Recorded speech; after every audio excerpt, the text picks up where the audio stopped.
terlantar di Singapura ya, Res, kalau nggak salah dia nyebrang ke Malaysia dan dia jadi gembel di Malaysia. Boleh dibuktikan kalau mau Edisnya datang ke sini ngobrol sama saya.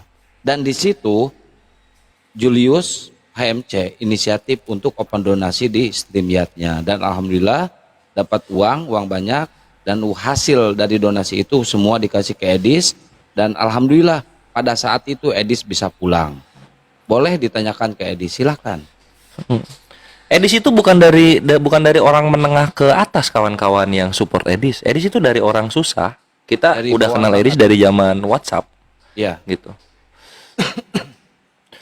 Jadi kalian harus dukung. Anggap dia anak pertama kalian, anak emasnya kalian. Prioritaskan dia gitu. Karena harapan kalian yang 6% ini kan ada di dia. Gitu, kawan-kawan.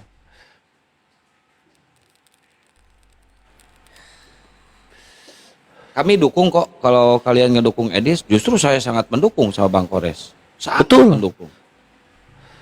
Memang kenapa kalau susah sakit hati ya? Bukan sakit hati, kita kasihan gitu. Ya masa yang ngasih makan, ngasih biaya hidupnya Islam. Edis kan kalau nggak salah Kristen. Edis yang nonton Kalian 20-30K. Iya harus itu. 20-30K ya masa nggak bisa membiayai Edis per bulannya? Harus bisa dong.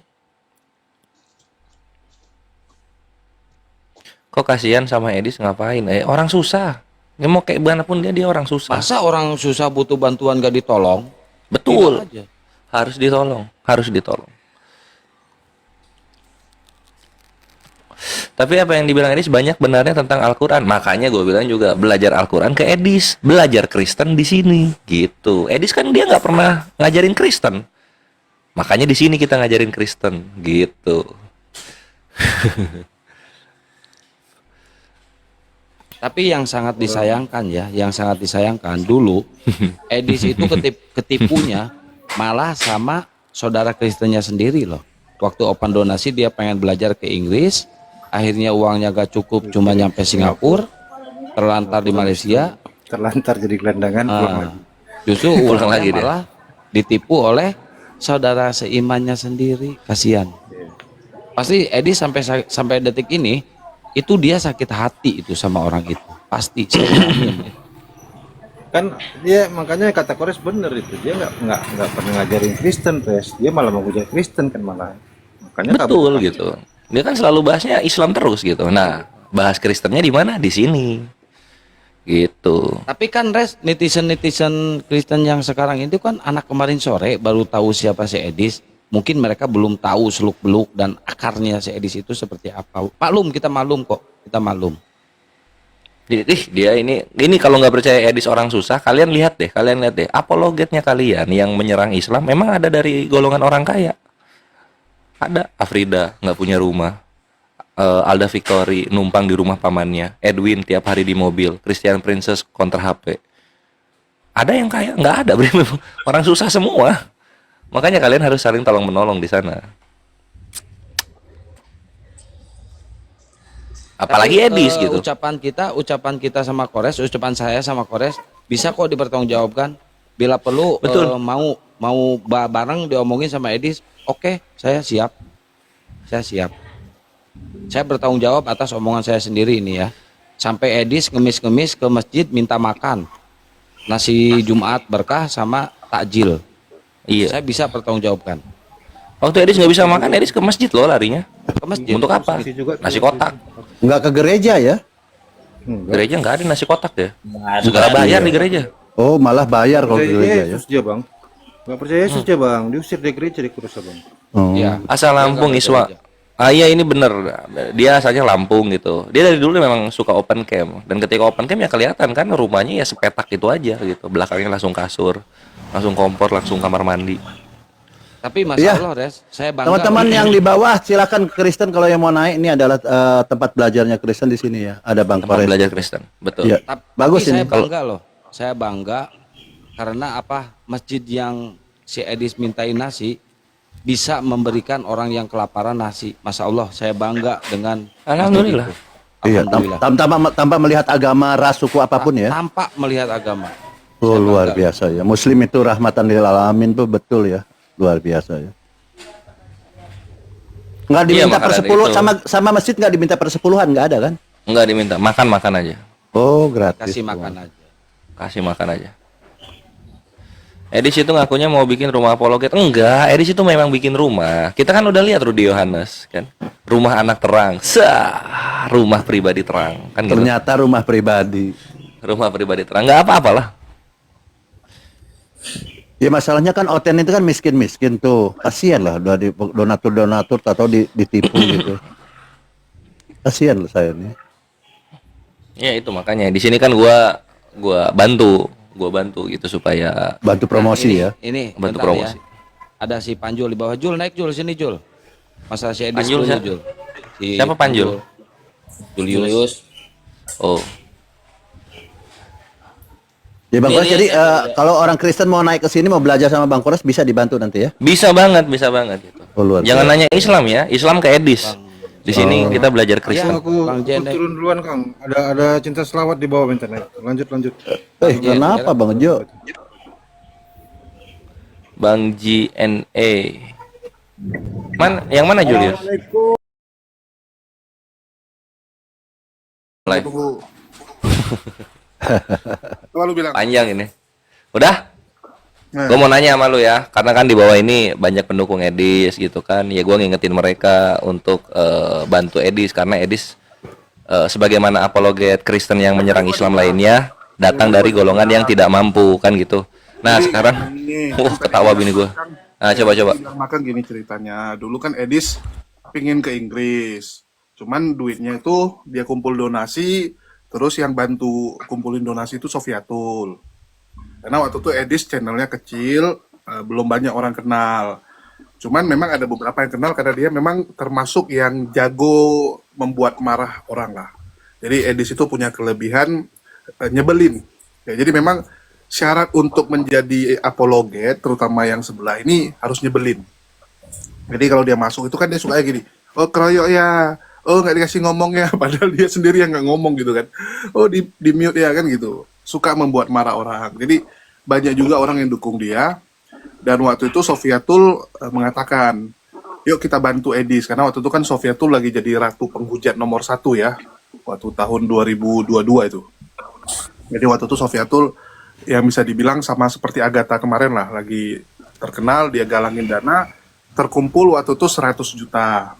Ya 100 juta kan lumayan gede. Tapi kalau dibawa ke Inggris ya nggak cukup teman-teman ya. Kalau bicara Inggris Keperluannya 160 Jul. ya, jadi kalau kita bicara Inggris itu kan bisa dibilang lu untuk ngurus visa, tempat tinggal dan sebagainya ya nggak cukup gitu. Waktu itu terkumpul kalau nggak salah ya, nggak salah 110 gitu. Ya 110 doang. Terus Edis pikir ya udahlah cari yang dekat-dekat, dia pilih Singapura. Ya karena kan dianggap Singapura itu pertama dekat, terus yang kedua ada sekolah Kristen. Pergilah dia ke sana survei sekolah Kristennya. Waktu di sana Edis kan nggak ngerti Singapura memang negara Asia Tenggara, tapi standar hidup di Singapura malah ngalahi negara-negara yang lain ya. Mungkin teman-teman kalau udah pernah ke Singapura tahu lah. Walaupun sesama Asia Tenggara tapi ya Singapura itu bisa dibilang 5 sampai 8 kali lipatnya Indonesia kan.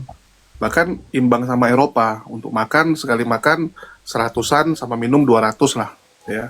Terus si Edis kan nggak ngerti pakai transportasi di sana, jadi dia naik taksi. Jadi dia terkejut gitu. Dia waktu nyampe di sana selama 3 hari pertama naik taksi terus tuh. Terus dia panik. Baru 3 hari duitnya udah terkuras banyak gitu. Dia nanya saya gimana cara supaya lebih hemat. Ku ajarin lah pakai MRT. Ya aku bilang lu beli dulu kartunya di sini, terus lu lihat rutenya. Habis itu awal-awal dia nggak ngerti. Ku tanya kamu mau kemana. Jadi aku yang arahkan. Kamu naik yang MRT ini, warna ini, kamu lihat arah kemana, ya, yang sebelah kiri arah ke sini, sebelah kanan arah ke sini, lu ikut yang arah ke sini. Ya, jadi ku arahkan dia supaya nggak tersesat. Waktu itu ku bantuin gitulah supaya menghemat juga kan daripada dia naik taksi. Terus nggak lama kemudian setelah dia survei, dia bilang mahal juga rupanya sekolah di sana. Gue bilang lu juga goblok, gue bilang ya pasti mahal lah di Singapura gitu kan. Di Singapura tuh mahal. Jadi dia bilang dia mau pulang, tapi dia pulangnya lewat Malaysia aja supaya lebih hemat, sekaligus mau jalan-jalan juga karena belum pernah ke Johor Bahru. Jadi dia nyebrang naik bus dari Singapura ke Johor Bahru. Waktu itu uangnya habis. Ya, jadi uangnya habis, ya aku gangguin lah. Ya kasarnya bisa kita bilang sama seperti yang dilakukan Kores inilah sekarang. Ya kita bilang kita ejekin lah. Kasihan tuh Edis, saya bilang sama penonton-penonton Kristen. Karena waktu itu live saya, YouTube saya itu kan bisa dibilang lebih banyak Kristen yang nonton daripada Islam. Ya imbang lah.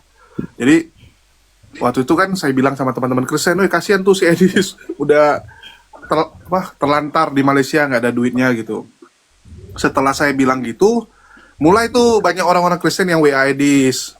Ya banyak yang japri Edis, nanya benar nggak yang disampaikan Julius gitu kan. Terus waktu itu Sofiatul juga galang donasi lagi tuh supaya Edis bisa pulang.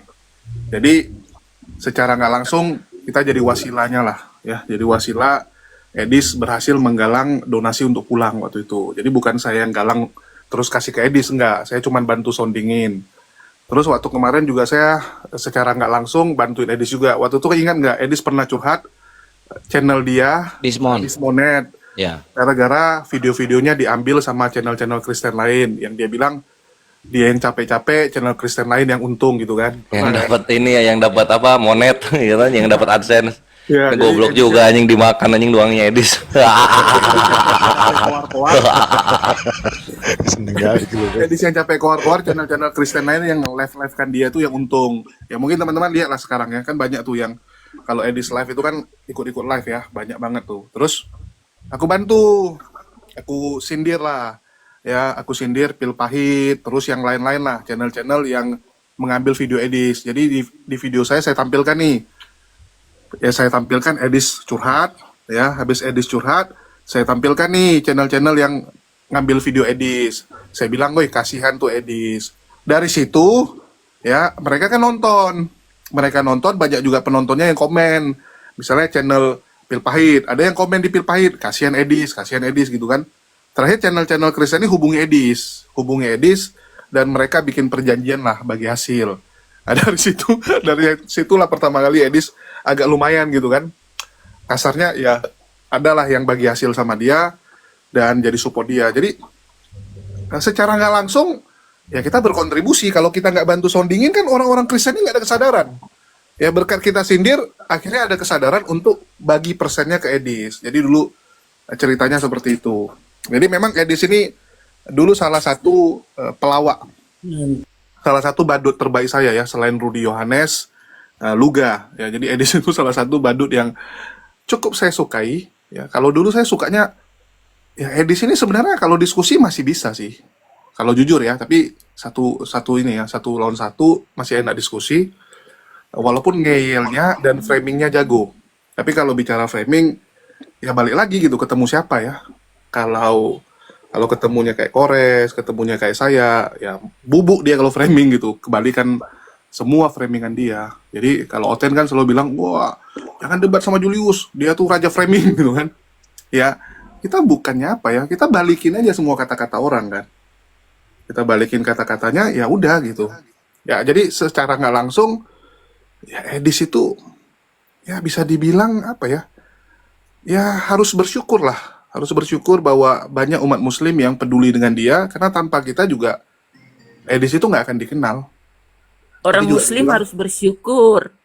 ya Betul, betul. Orang muslim. Ya, Karena kita juga harus orang muslim gini, yang teman-teman. bersyukur karena Ibu kebenaran sudah pelan-pelan Bu, dibuka. Ibu. Ya, jadi Sabar, emangnya- sabar. kita Bu juga Seri. harus Sabar, Bu. berterima kasih gini, Sabar, teman-teman ya. Bu, sabar. Berkat Edis juga banyak orang yang jadi lebih care dan belajar Islam. Ya kita syukur. Jadi semua yang terjadi itu ada hikmahnya, teman-teman. Jangan kalian lihat dari sisi yang satu doang. Kita harus lihat dari sisi yang positif juga.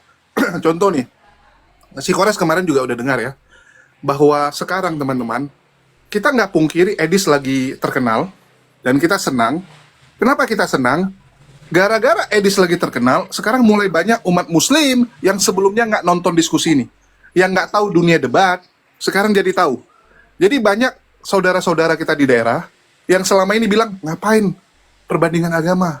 Ngapain di TikTok itu live bahas-bahas ginian? Nggak ada guna, lakum dinukum waliyadin. Banyak yang ngomong gitu. Tapi setelah mereka nonton Edis, berubah pemikiran mereka, terbuka akal mereka, wawasan mereka terbuka, dan mulai nih, sekarang ini banyak masjid yang mengundang, ya, banyak mengundang ustadz-ustadz kita, apologet-apologet kita untuk mengisi kajian apa? perbandingan agama. Bagaimana menjawab fitnah-fitnah kaum kafir. Dulu nggak ada yang gituan teman-teman. Paling Kodondi lah, ya. Yang dulu diundang untuk mengisi perbandingan agama cuma siapa? Kodondi. Kalau Ustadz Wafi selalu yang diundang gara-gara apa? Debat nasab. Ustadz Wafi banyak jobnya, tapi yang selalu dibahas apa? Nasab. Tapi belakangan ini orang-orang udah pada ngundang Ustadz Wafi untuk memberikan materi bagaimana menjawab fitnah oten.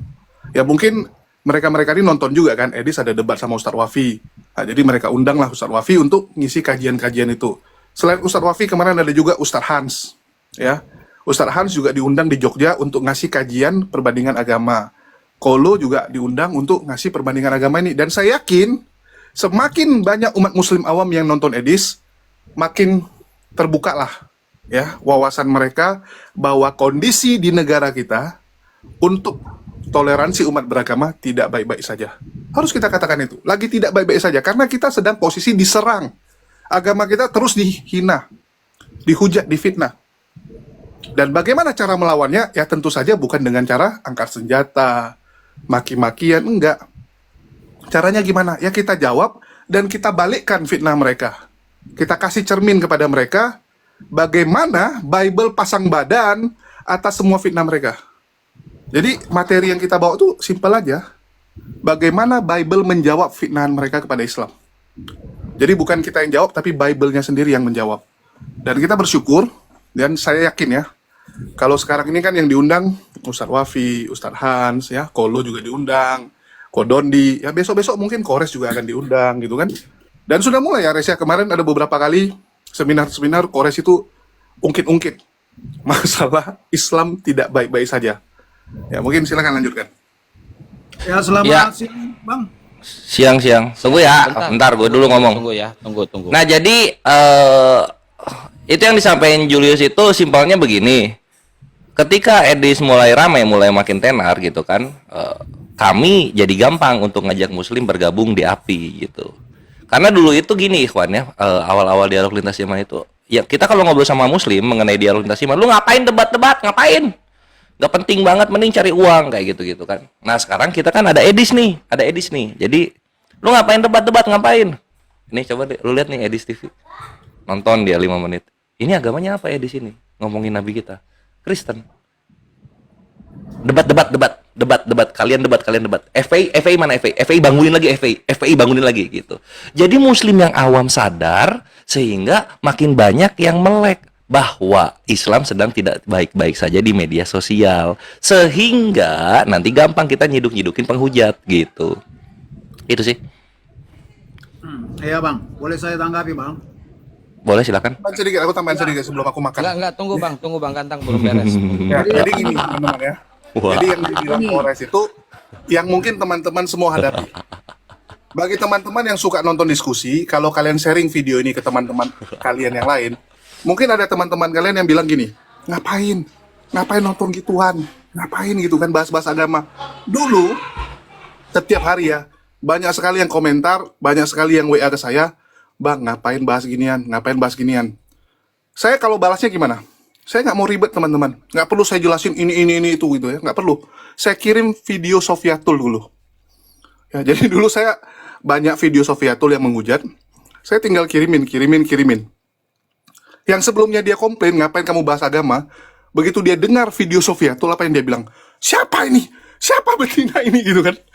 Langsung dia bilang, ini wajib ditangkap nih. Loh, saya bilang inilah yang kami lawan. Inilah kenapa kami ada di medsos. Gara-gara ada orang-orang seperti ini. Jadi bukan nggak ada sebat, bukan nggak ada angin gitu. Jadi sekarang sama. Kalau dulu Sofiatul kita kirimin, kalau sekarang video Edis. Kalau ada yang nanya, ngapain kita buka TikTok gini? Ngapain kita diskusi? Kirimin aja video Edis nih. Ini yang kita lawan. Dan mereka akan ngerti kok. Bahkan banyak ya yang nggak suka diskusi. Bayangkan, dari nggak suka diskusi, dari yang menyebut kalau Kores ini radikal, tiba-tiba sekarang jadi pendukung apologet. Jadi pendukung teman-teman. Bahkan Kores ini kan ada bos ya. Mau saya Kores dulu nggak suka ini diskusi-diskusi. Sekarang jadi pendukung utama diskusi teman-teman. Lantaran apa? Lantaran sudah bangkit gironya setelah melihat hujatan-hujatan orang sebelah. Jadi kita memang kadang-kadang butuh trigger. Ya, butuh trigger. Dan Edis salah satu trigger yang baik. Kita harus berterima kasih. Oke, lanjut. Ya, saya tambahin dikit ya.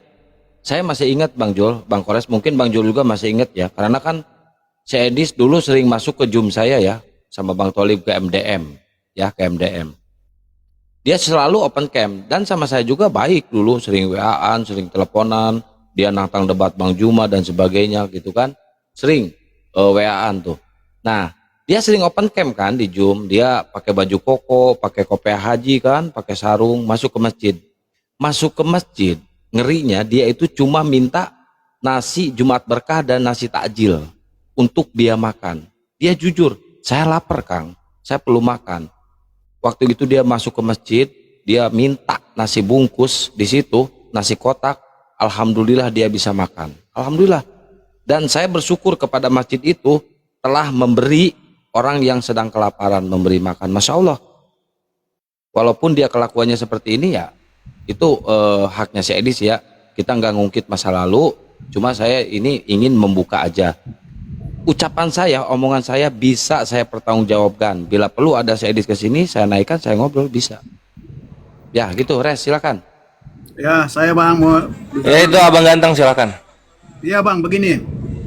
Kalau menurut saya Bang, fenomena ini memang bagus. Artinya, Ini Muslim atau Kristen ya? Kristen dia Kristen. Presiden kasih Bang. Jadi Oke, lanjut. fenomena debat begini bagus. Karena intinya nurani manusia itu pasti mencari kebenaran. Nurani yang terdalam ya, pasti mencari kebenaran. Jadi debat-debat seperti ini memang bagus. Jadi artinya orang bisa berpikir. Orang bisa berpikir, orang bisa mencari. Karena dikatakan barang siapa yang mencari kebenaran pasti menemukan. Yang ini karena pasti, bukan mudah-mudahan ya, pasti menemukan. Artinya kebenaran itu akan datang masuk ke dalam hatinya dan memberi pengertian. Itu. Jadi hati nurani manusia sebenarnya itu mencari kebenaran. Cuman selama ini ditutupi kebenaran itu. Sehingga manusia itu mengira bahwa dia sudah ada di jalan kebenaran. Jadi ini debat-debat begini, Sumaka atau siapapun itu bagus sebenarnya. Jadi orang-orang yang menonton kan bisa menilai. Dan mencari mana yang benar, mana yang salah. Mana yang dusta, mana yang lurus, mana yang bengkok, mana yang lurus. Bagus sekali. Ini bagus Bang. Betul, Jadi, betul. marah. Ya, jadi kita tahu teman-teman, dari zaman dulu kita harus akui ya, Islam itu kalah di media. Dari zaman dulu, karena penguasa media itu orang-orang kafir dari zaman dulu. Bagaimana Islam difitnah sebagai teroris, ya, bagaimana Islam difitnah sebagai agama kekerasan, dan sebagainya. Dari dulu kan, film-film Hollywood juga selalu membuat gambaran Islam seperti itu. Tapi zaman sekarang, berkat media gampang diakses oleh siapapun. Kita jadi tahu kebenaran. Coba lihat zaman kita waktu kecil, masih bocil. Selalu kita gambarin Uni Soviet, Rusia, penjahat teman-teman. Dulu kan gitu, Amerika orang baik, Rusia jadi penjahatnya. Gara-gara apa? Media. Tapi sekarang begitu kita lihat kejadian demi kejadian, kita lihat video demi video yang diposting, kita tahu bahwa yang suka ngerecokin orang malah sebenarnya Amerika. Rusia hanya defensif, hanya membela diri gitu. Sama. Dulu digambarkan Islam yang jelek. Begitu sekarang Iya, Bang. media gampang diakses oleh Kalau- siapapun, kita jadi tahu bahwa yang suka ngerecokin agama orang, suka mengganggu orang, ternyata yang sebelah. Jadi Islam itu emas yang selama ini ditutup lumpur oleh mereka. Sengaja mereka tutupi lumpur supaya orang nggak melihat cahaya Islam. Tapi sekarang udah nggak bisa. Ya, berkat kecanggihan teknologi, kita harus berterima kasih kepada internet. Orang jadi tahu kebenaran teman-teman.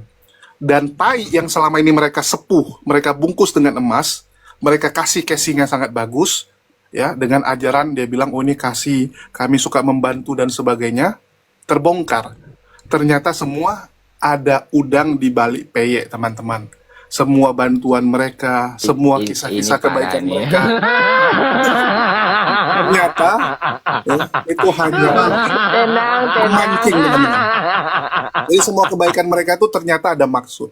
Udah mulai terbongkar semua kan? Ya kita harus berterima kasih sama internet. Jul, Ya, Panjul, Bang. jangan terlalu polos, Jul. Pendapat saya begini Bang. Pendapat saya seperti ini Bang. Jadi yang seperti saya katakan tadi bahwa hati nurani manusia yang paling dalam itu mencari yang benar, benar. Jadi bagus di media sosial ini nggak usah ada yang marah. Artinya kita ikutin aja, kita ikut dan membandingkan. Selama ini kan biasa seperti orang Kristen jarang baca Alkitab, orang Islam jarang baca Al-Quran. Sekarang mereka mulai buka, mencari. Benar nggak ini? Benar nggak ini? Yang mana? Kalau kita tutup Betul lah Bang, betul. kebenaran. Betul Bang. Ya, Jadi, setuju Bang, mereka- Bang Ganteng, saya setuju Bang. Kalau di Islam kan mereka- biasanya orang Islam di rumahnya punya Al-Quran dan selalu dibaca.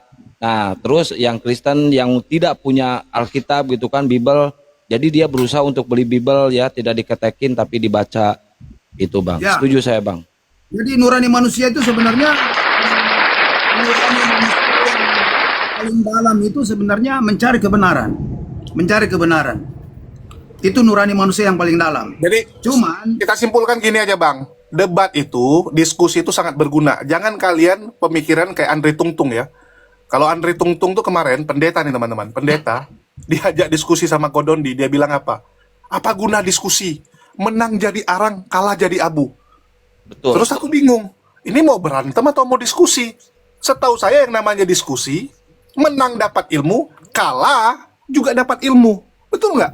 Kita dapat ilmunya dong, Ya. kita kalah nih. Kita Benar, benar, dapat Bang. ilmu-ilmu yang dibagikan.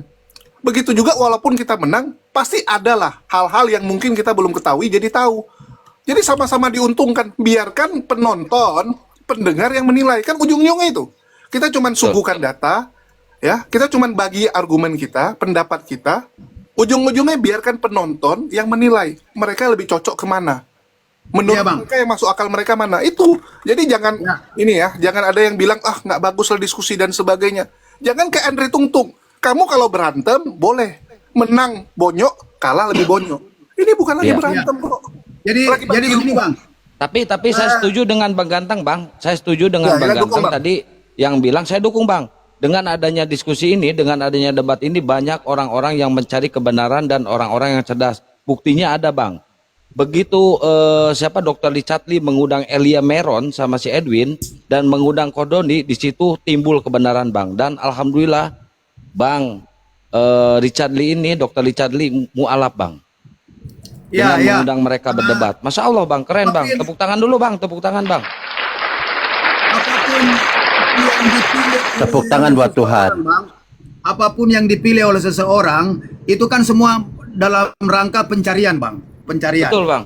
Saya misalnya melawan Anda, saya tidak mengenal Anda. Setelah saya mengenal Anda, maka saya akan mengasihi Anda. Sama Betul Bang, tidak, Bang? saya juga Bang. Sama saya Ya. juga. Saya menentang, saya menilai Anda dari luar. Tetapi setelah saya menyelidiki Anda dari dalam, ternyata Anda ini tidak seperti apa yang saya pikirkan selama ini. Betul Bang. Akhirnya saya menjadi sahabat Anda, menjadi Betul. saudara Anda. Betul nggak? Betul, Bang, betul. Begitu juga dengan agama. Agama itu jangan kita menilai apa yang kita dengar, apa yang kita lihat dari luar. Kita mendalami, masuk ke dalam. Coba lihat apa sih yang dalamnya ini? Apa sih dalamnya ini? Pada saat kita masuk ke dalam, kita bisa mengerti, oh ternyata dia aslinya begini. Tidak seperti apa yang saya bayangkan selama ini. Apa yang saya tuduhkan selama ini. Apa yang saya pikirkan negatif selama ini. Jadi saya itu masuk. Macam seperti saya Kristen. Saya juga belajar Al-Quran. Saya menyelidiki Al-Quran, buka-buka Al-Quran, buka hadis. Artinya kan saya mencari. Lalu saya Betul. membuka juga Alkitab, membaca buku Kejadian sampai Wahyu. Saya buka. Karena dikatakan begini Bang, kebenaran akan datang masuk ke dalam nurani kita pada saat kita mencarinya. Iya Bang. Bukan- Betul. Tapi Abang ibadah ini kan Bang nyaman Bang. Di rumah nyaman, gak ada teroris yang ngeganggu kan Bang? Begini Bang, semua kekerasan, kebencian, permusuhan berasal dari iblis. Nah, Ya. betul Bang. Enggak, Jadi yang saya orang- tanyakan, Abang di rumah santai kan, nyaman kan, sama ibadah nyaman, gak ada teroris ngeganggu kan Bang? Oh, kami di sini mayoritas Kristen Bang. Oh, Kristen, iya. Dan kami mengasihi orang-orang Islam, saudara kita. Sama, saya juga mengasihi orang-orang Kristen Bang. Kami tidak pernah menganiaya orang-orang di luar kami. Jadi begini Bang. Jadi begini, intinya kan kita nurani manusia yang paling dalam sebenarnya mencari kebenaran. Mencari kebenaran. Jadi Ya, kalaupun sekarang kita gini Bang, kalau mendengarkan memang Bang Abang diskusi- Ganteng, kalau memang Abang Ganteng memang mencari kebenaran, ya tunjukkanlah kebenaran yang Abang dapatkan sekarang ini kepada kami. Bentar, Ya, Pak maksudnya- Erik, jangan melebar dulu. Kita Iya, lagi kan ngebahas dia lagi Edis. cari, Bang. Dia Jangan belum Oh, ngebahas melebar. Edis. Oke. Iya, dia Lebar. masih cari, dia bilang. Dia masih cari. Jadi ya udah biarkan dia mencari. Ya. Jadi kita semua di sini, siapapun yang mendengar kita di sini, kita harus mencari. Buka Alkitab, buka Al-Quran. Oke, Mencari. jadi kalau terkait Edis, kalau memang apa yang disampaikan itu benar semuanya, kenapa dia harus takut? Kenapa harus dia lari? Kenapa harus dia keluar negeri? Datang aja ke Indonesia. Ketika dia ditangkap, contoh ya, ataupun dipertanyakan, tentu dia punya data untuk membenarkan narasi beliau. Seharusnya, kenapa dia harus dikabur gitu? Kalau memang apa yang disampaikan itu benar. Tapi Kalau buktinya, pribadinya- Bang Zuma, Ustadz Wafi, Unirifa dan lain sebagainya, kami berani gitu. Meskipun kami ada beberapa orang yang dipanggil, ya, karena dituduh menista gitu.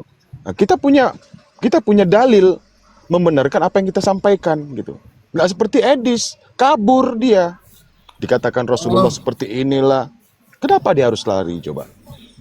Apa yang disampaikan dia benar atau tidak menurut Abang Ganteng? Silakan Bang Ganteng. Tunggu, aku jawab kalau ini. Aku jawab menurut pandangan positif ya. Jadi Edis itu bukan kabur, ya, bukan kabur teman-teman. Kalau kabur udah dicari baru kabur. Kalau dia kan sebelum jadi DPO udah duluan pergi. Jadi kalau di Amerika, otomatis biaya hidup Amerika. Sehingga penonton itu harus rogoh kocek lebih dalam. Kalau Edis misalnya tinggal di Indonesia nih, minta bantuan nih, ya, minta bantuan. Orang paling ngasihnya berapa? Ah, gua kasih deh limpul 50.000, udah bisa makan kok Edis. Kan di Indonesia, saya kasih 50.000. Nanti besok si kawan yang lain yang ngasih. Tapi kalau dia di Amerika, otomatis kan nggak cukup 50.000 tuh. Minimal harus kasih 500.000. Jadi orang kan mikir, saya mau bantu Edis lah. Saya kasih berapa ya? Kalau saya kasih 50.000, mana dapat apa-apa di sana. Kasihan Edis. Udahlah, saya kasih 500.000 gitu. Sama kayak kemarin tuh kan, yang di sawit itu, siapa tuh yang naik diskusi juga kan? Logika. Bukan yang ini, yang kemarin orang Kristen yang Kores nanya punya sawitnya atau Oh iya, lupa saya namanya siapa ya? Ya, yang Ada abang ya itu di kan. sini.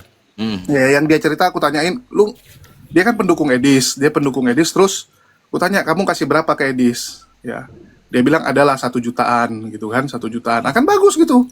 Bukan ngasih 50 atau 100.000, tapi 1 jutaan. Kenapa? Karena dia lihat Edis di Amerika. Kalau aku kasih 100.000 nggak dapat makan dia, kasihan gitu. Biaya hidupnya tinggi ya, Jul. Iya, otomatis kan orang akan menyesuaikan dan ngasih dia lebih banyak. Ya bagus lah gitu kan. Contoh rumah anak terong si Wak Labu.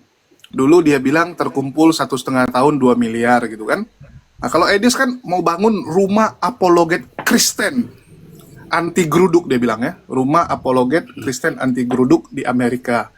Yang dia bilang nanti Agatha ya, Polikarpus yang di Indonesia ini supaya bisa bebas menghujat, bolehlah tinggal di rumah dia untuk beberapa hari gitu kan. Jadi istilahnya sebagai tempat penampungan sementara yang kabur dari Indonesia.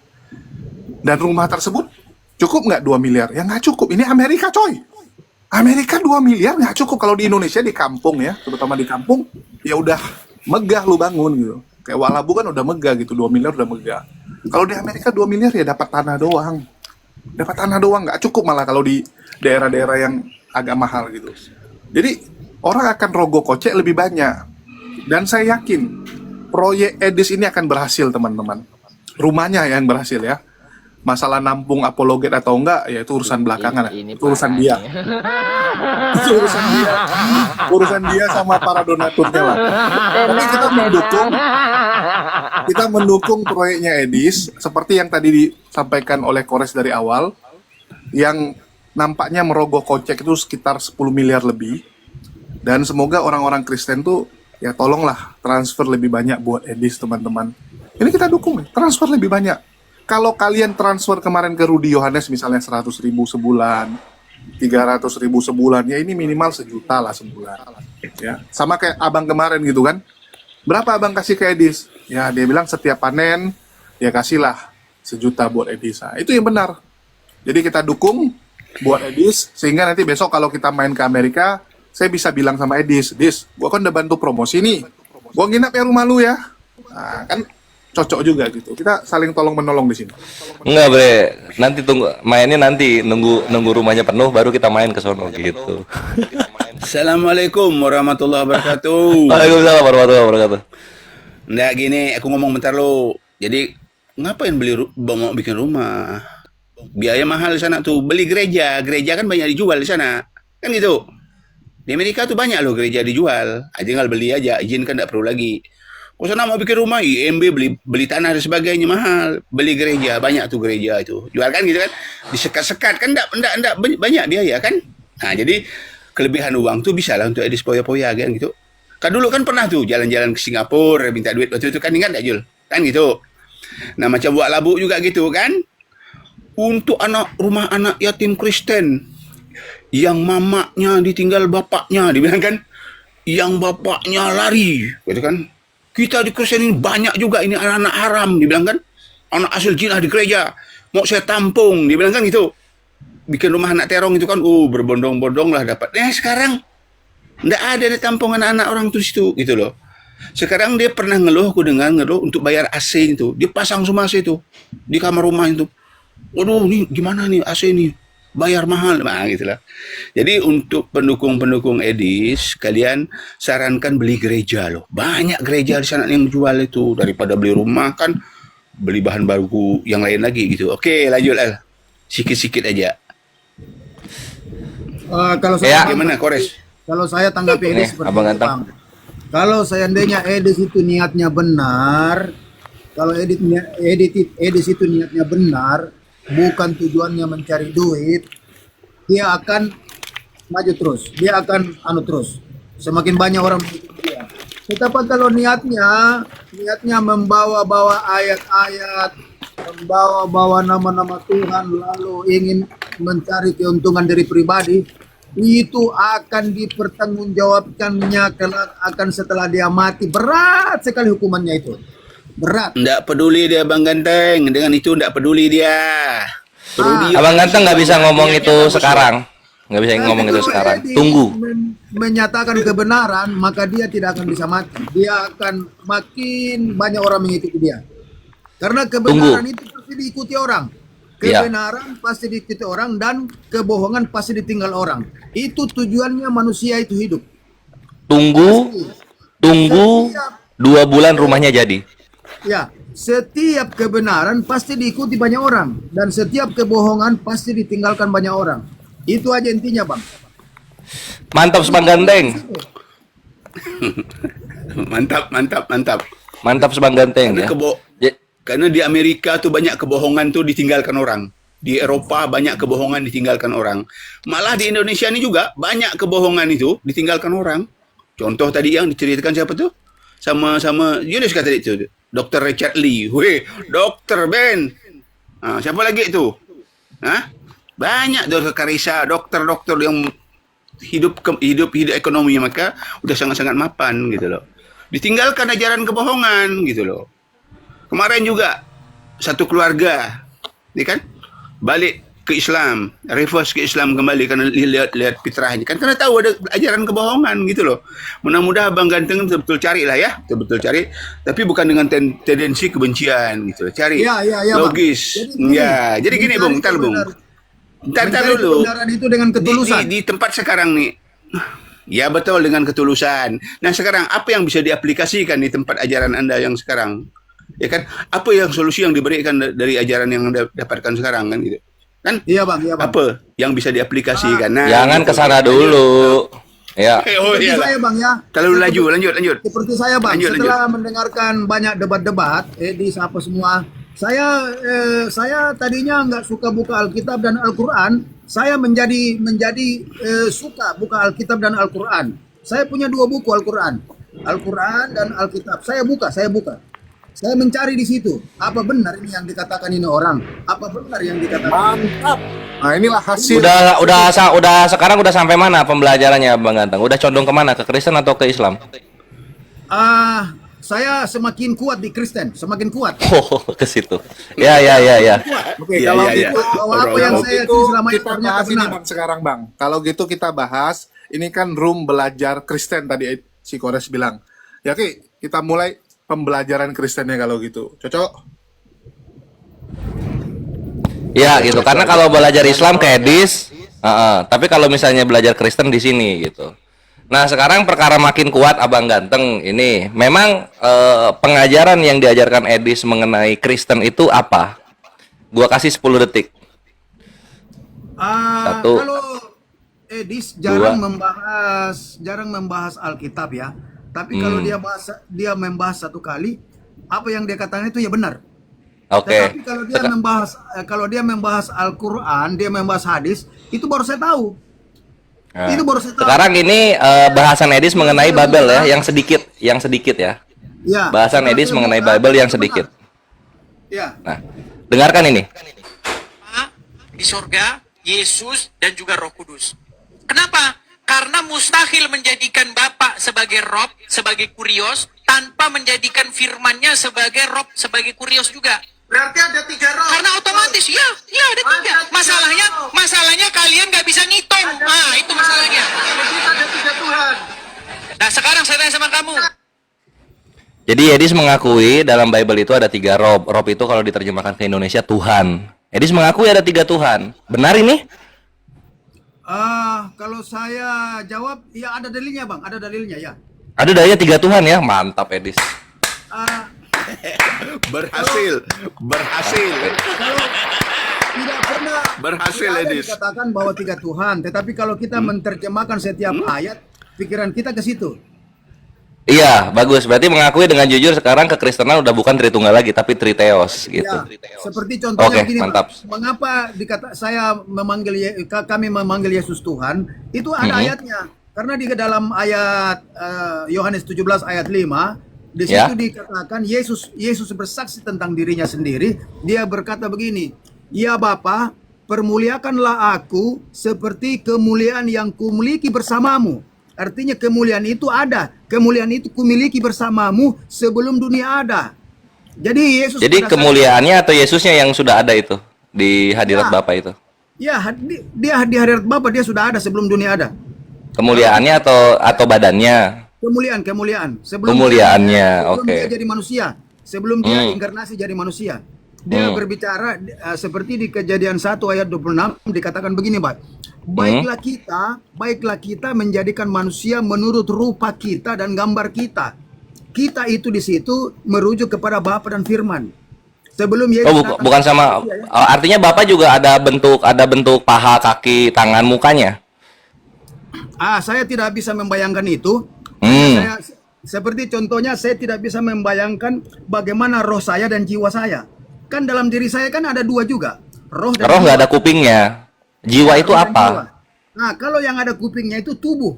Di mana Betul. di mana roh dan jiwa saya tinggal. Tetapi kalau saya membayangkan roh saya bagaimana, jiwa saya bagaimana, saya nggak ngerti.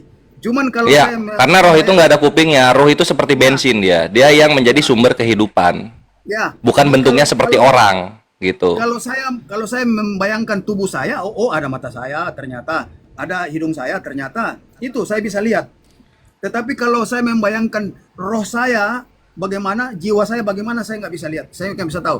Begitu. Nah, kalau gitu jangan dibilang gambar dan rupa itu adalah apa namanya, gambar dan rupa itu adalah bentuknya manusia. Karena ini penjelasannya Gurunda paling bagus mengenai gambar dan rupa. Ketika seorang arsitek membuat gambar sesuai bikinannya tentang gedung, apakah gedungnya bentuknya orang? Kan enggak. Sesuai gambarnya arsitek itu artinya arsitek membuat gambar inilah yang sesuai dengan bentuknya gitu. Bukan arsitek sama dengan bangunan bentuknya, kan kayak gitu. Cuman kalau misalnya kekristenan memaksa bahwa gambar dan rupa itu artinya manusia, bentuknya sama seperti Tuhan, terus kenapa di Lukas 18 Yesus berkata seperti ini? Lukas 18:19, ketika orang kaya, ini perikopnya orang kaya sukar masuk kerajaan Allah. Di sini berkata dia, "Mengapa kau katakan aku baik? Tak seorang pun yang baik selain daripada Allah." Ada 2 pengakuan di sini. Yesus mengaku dia orang, Yesus mengaku Allah saja yang baik, bukan orang gitu. Jadi kenapa memaksakan Yesus ini Allah atau Tuhan ketika Yesusnya aja ngaku dia bukan Allah atau Tuhan? Ya, saya jawab Bang. Boleh. Jadi banyak dalil yang mengatakan bahwa Yesus juga manusia. Banyak dalil yang menyatakan bahwa Yesus juga manusia. Dan banyak dalil yang menyatakan bahwa Yesus itu Tuhan sendiri, pencipta langit dan bumi. Di mana? Ya. Di mana? Yesus pencipta langit dan bumi itu di mana? Kawan-kawan, tempat aku dah masuk Johor, aku pamit dulu. Assalamualaikum warahmatullahi wabarakatuh. Waalaikumsalam warahmatullahi wabarakatuh. Salah satunya Bang, di Kejadian 1 ayat 26 itu. Kejadian 1:26 belum ada Yesus. Ya, belum ada sebelum dia belum inkarnasi. Gimana caranya dituhankan tapi belum ada dari awal? Gimana caranya itu? Iya, itu membuktikan bahwa dia adalah Tuhan yang benar. Nggak bisa, nggak nyambung gitu. Yang namanya Tuhan yang benar itu dari awal sudah ada, memperkenalkan dirinya, memerintahkan manusia menyembah dia. Yesus ada abad pertama, kehidupan manusia sudah jalan 4.000 tahun. Dia adalah awal. Kenapa dipaksain dia Tuhan? Ya, Tuhan itu, Bang, Tuhan itu kita harus memahami apa arti Tuhan. Tuhan itu penguasa. Ya, yang namanya penguasa langit dan bumi, gimana caranya penguasa langit dan bumi ini baru ada, langit dan buminya udah ada duluan, gimana caranya? Ya, ada di Noise. Matius 28 ayat 18. Di situ Yesus mengatakan, segala kuasa telah diberikan kepadaku di surga dan di bumi. Gimana caranya Tuhan berkuasa tapi diberikan kuasa oleh yang lain? Gimana konsepnya ini? Dia adalah Tuhan dan manusia. Jadi ketuhanannya memberikan kuasa kepada kemanusiaannya. Contohnya saya. Ya. Saya adalah saya. Nah sekarang saya memberi kuasa kepada saya itu gimana konsepnya? Ya coba. Roh saya ini, kan saya manusia ya, tapi Iya. diperumpamankan bagaimana ya biar dimengerti ya. Contohnya Kalau nggak bisa diperumpamain berarti salah. Iya, perumpamaan itu kan supaya manusia mengerti. Ya. Kalau tidak memakai perumpamaan itu manusia nggak bisa paham. Makanya Abang Ganteng, kalau Tuhan tidak berbicara seperti yang Abang Ganteng imani, jangan difitnah. Kebanyakan Edis bilang 3 Tuhan, Abang Ganteng mempercayai Edis ngomong 3 Tuhan. Ini semua adalah fitnah semata yang disumpalkan ke mulut Tuhannya sendiri. Begini. Itu yang terjadi gitu. Contoh misalnya Abang Ganteng bilang satu hakikat, kapan Allah Bapa Roh Kudus sama Yesus ngomong dia satu hakikat? Mana ada bahasan satu hakikat? Kenapa difitnah-fitnah terus? Sang kita itu satu hakikat, sang kita satu hakikat. Nah, itu sang kita satu hakikat kata siapa itu gitu loh. Itu kata siapa? Kita itu adalah Bapa dan Firman-Nya. Nah, itu kata siapa? Kita di situ Bapa dan Firman-Nya itu kata siapa? Kata Kristen atau kata bapaknya sendiri? Kecuali iblis yang selalu mengatakan kami. Karena Iblis aja nggak pernah ngomong kami kita satu hakikat, nggak pernah loh. Ada. Dalam Alkitab ada. Dalam Alkitab. Gimana iblis ngomong kami? Kami adalah banyak. Karena Kami adalah banyak. Iya, karena Gitu Abang Ganteng gitu. Kebanyakan Kristen yang dimulai dari Edis ini, mereka mengfitnah tokoh-tokoh dalam Bible tanpa ada tokoh-tokohnya ngomong seperti yang mereka imani. Bayangin Yesus nggak pernah ngomong dirinya Allah, dibilang dia Allah. Yesus nggak pernah ngomong dirinya satu hakikat, dibilang dia satu hakikat gitu. Difitnah terus. Difitnah terus. Yesus memang bukan Allah. Allah. Izin saya Yesus Allah bukan? Teman-teman, izin pamit Kang Kian. Siap pakai Erik yuk. Kang Dio semuanya. Yesus Izin pamit. itu Assalamualaikum Yesus itu adalah Yahweh yang Waalaikumsalam warahmatullahi. Ya Yesus itu ngomong dia Allah di mana dia Allah? Allah dia di mana? Yesus bukan Allah, Yesus bukan Allah. Allah.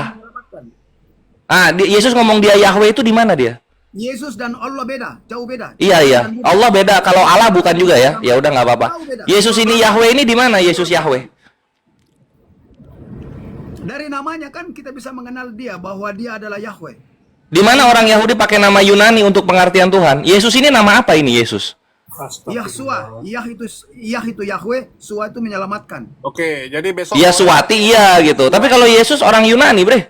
Iya. Besok Itu Kores siapa kasih orang nama Yunani? anaknya Yesua. Dia lahir dari Sama dia. keturunan Raja Daud. Nah, kalau dia keturunan Raja Daud, kenapa nama anaknya Yunani? Kata siapa? Yahshua. Yesus. Yahshua itu nama Ibrani, Yahshua.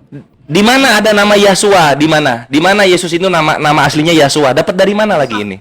Yah itu Yahweh, Sua itu menyelamatkan. Iya, Yasua. Nama asli Yesus Yasua itu dapat dari mana?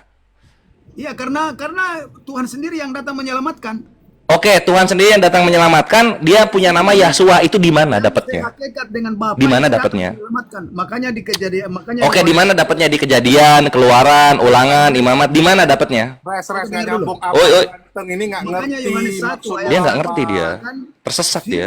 Iya dia nggak ngerti lu mau ngomong sampai apapun dia bingung gini itu Bang Abang Ganteng. yang menjadi Bang Abang manusia. Ganteng. Firman itu telah menjadi manusia. Bang Abang Sang Ganteng. Firman, sang Abang pencipta, Ganteng. sang pencipta Apa? alam semesta Waduh. telah menjadi manusia. Dia Tabrak terus kereta dia. Waduh. Oke, kalau Nah, terus kenapa Yohanes bersaksinya tentang terang di Yohanes 1 nomor 8? Kenapa?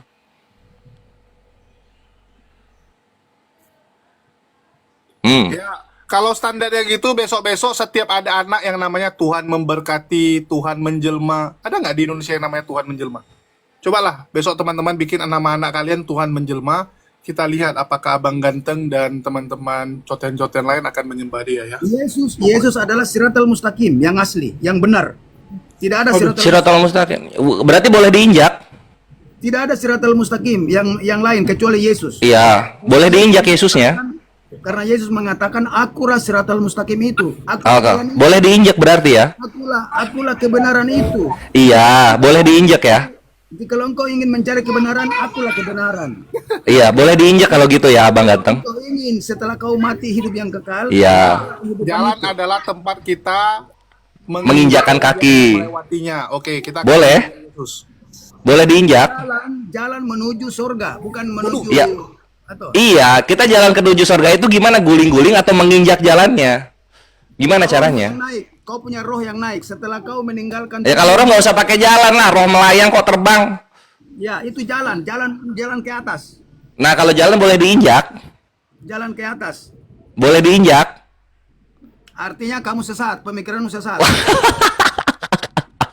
Jalan kau di Itulah kenapa dalam Islam, Abang Ganteng, yang nama jalan itu adalah peringatan supaya kita tidak membuat sesuatu atau berbuat sesuatu yang bengkok. Itu maksudnya gitu. Tapi kalau jalan mau dibikin Yesus ya nggak apa-apa. Ya, Kalau memang. diinjak artinya jangan marah gitu, karena dia jalan. Satunya Nah, jalan, parahnya kalau misalnya Kristen mau menyembah Yesus, yang jalan ini, kalian menyembahnya di pinggir jalan. Karena kalau kalian di tengah jalan, nanti kegeleng sama Muslim yang melewatinya atau menginjakinya, kayak gitu. tidak ada Tuhan atau Nabi atau siapapun yang berani mengatakan aku adalah jalan dan kebenaran dan hidup. Iya, karena jalan itu buat kaki. Jadi Yesus itu merendahkan diri untuk diinjak oleh orang-orang yang percaya sama dia. Nggak ada masalah itu. Nggak ada masalah. Tapi balik lagi, jalan ini jangan disembah. Seenggak-enggaknya mau disembah di pinggir. Takutnya digeleng. Jadi Gitu. bukan nggak Allah berani pun Bang tidak Malu. berani Siapa yang mau mengucapkan bilang itu. saya adalah jalan gitu ya? Coba ada teman-teman Muhammad pun ngomong ya, tidak berani mengucapkan ngomong itu. sama tetangganya, Oh. mulai sekarang kalian kalau mau keluar dari lingkungan kita lewati saya adalah jalan gitu. Nanti diinjak dia Bang, kasihan. Jadi bukan nggak berani, malu gitu. Contoh Kasihan gitu. Karena dia nggak akan kuat untuk diinjak 6 juta miliar manusia. Pengertian Anda tentang jalan sangat rendah. Lo gimana kan jalan katanya. Kalau misalnya petunjuk jalan di pinggir jalan, kita ikuti petunjuk jalan, nggak diinjak petunjuk jalan. Tapi kalau jalan ya diinjak dong. Dia harus rela diinjak. Kan Jalan gitu. menuju surga, bukan jalan menuju. Nah, tapi terus kalau berbicara Nabi kami itu lebih pedas lagi berkatanya. Siapa saja orang-orang Yahudi dan Nasrani dan juga dari kaumku yang ketika risalah tentangku sudah sampai kepadanya lalu dia tidak percaya, maka dia akan masuk neraka. Lebih pedas Nabi kami ngomongnya. Jadi kalau perkara cuma jalan-jalan doang kayak gitu, kayaknya nggak spektakuler. Bisa mengatakan Ini itu. tadi dia bilang Gitu. tujuan juga, Res. Tadi dia bilang jalan tujuan loh, kok jadi tujuan? Lo kalau gitu berhenti di jalan dong kalau gitu. Ini misalnya kita udah ketemu, oh ini jalan Yesus, ya udah diem di situ dong jadinya. Kan tujuannya udah nyampe. Kamu nggak bakalan naik ke surga kalau melalui jalan yang ke surga. Waduh, Abang Ganteng udah tergagap-gagap. Sekarang gini Abang Ganteng, kita bicara logika aja lah karena di sini kan pembelajaran Kristen. Kalau misalnya memang Yesus ini adalah Sirotol Mustaqim ya, artinya dia yang diinjak-injak sehingga manusia yang percaya dia masuk surga, tunjukkan satu orang Kristen yang sudah di surga sekarang. Siapa? Luga. Waduh, dia. Siapa satu? Siapa satu? Banyak orang sudah di surga. Oke, satu siapa? Matius mungkin, Petrus, Lukas, Paulus siapa? Semua rasul-rasul Yesus sudah di surga. Nabi Oke, di mana tertulisnya? Nabi Daud juga sudah di surga. Oke, nah kalau Daud jangan dipakai dong. Ini kan sebelum Yesus sudah ke surga duluan, dia nggak pakai jalan dia. Dia VIP, dia jalur VIP. Nah sekarang ya, orang Kristen yang menyembah Yesus tidak menyembah Allah sudah masuk surga siapa? Tunjuk satu namanya. Oh, amit-amit, saya nggak menyembah Allah, saudara. Saya nggak menyembah Allah. Betul, ngerti gue. Lu nggak menyembah Allah, lu menyembah Yesus kan. Kalian kan seneng Tuhan yang maskulin gitu kan, perkasa. Saya nggak suka Nah, menyembah batu, Bang. Saya nggak suka menyembah batu. nah kalau gitu jangan disembah Yesus karena Yesus menjiplak batu dia kalau bawa ke sana. Ini kok makin emosi ditanya ke sini. Gue cuma nanya siapa orang Kristen yang sudah di sorga, dia emosi dia. Udah tahu ya, nggak ada orang Kristen yang sudah di sorga. Bang, saya nggak Tadi menyembah batu. awal-awal Nah kalau gitu jangan menyembah Yesus karena Yesus menjiplak batu. Yesus itu kata Yahudi, dia menyembah batu ketika dia ditolak oleh gurunya. Tapi endingnya Yesus itu Tuhan, bukan batu, Bang. Loh kalau bukan batu kenapa dia menjiplak batu? Yesaya 6 kan ada tuh batu menghapus dosa. Yesaya 6 nomor 5 sampai 7, ketika Nabi Yesaya diberikan penglihatan, lalu kemudian Serafim datang kepadanya, Serafim membawa batu, lalu dicucupkan ke mulutnya, lalu kemudian Serafim berkata apa? Lihat, batu ini telah menyentuh bibirmu, maka kesalahanmu telah dihapuskan dan dosamu telah diampuni. Menjiplak batu Yesusnya. Allah itu Tuhan Anda itu batu. Loh, dia udah mulai marah kayak gitu kan. Nah, kalau misalnya Tuhan kami batu, gue berani nih. Gue berani gini, Abang ganteng. Gue berani gini. Ini batu gue ambil, gue lempar ke Yesus nih. Berani gue. Nah, sekarang kalau misalnya lu berani nggak? Lu ambil Yesus, lu lemparin ke batu. Berani nggak? Nggak berani. Ya artinya berarti Yesus yang berhala sebenarnya, gitu loh. Dan sama-sama batu dia. Enggak, Bang, saya sudah baca di Quran surah 27 ayat 91, Allah itu batu. Bukan. Gue udah baca di Sota 47 ayat nomor 14. Ketika Yesus ditolak oleh gurunya, maka dia mendirikan batu lalu dia menyembahnya sebagai berhala. Ini kata Yahudi, gitu. Lalu kemudian ketika kita lihat lagi di 1 Petrus 2 nomor 4 dan Kisah Para Apostolos 4 nomor 11. Di sana ternyata Yesus yang menyembuhkan orang dan membuat orang hidup lagi ini ternyata dia disebut batu juga. Jadi kalau nggak suka batu, kenapa Yesus ini nyembah batu dan dijuluki batu?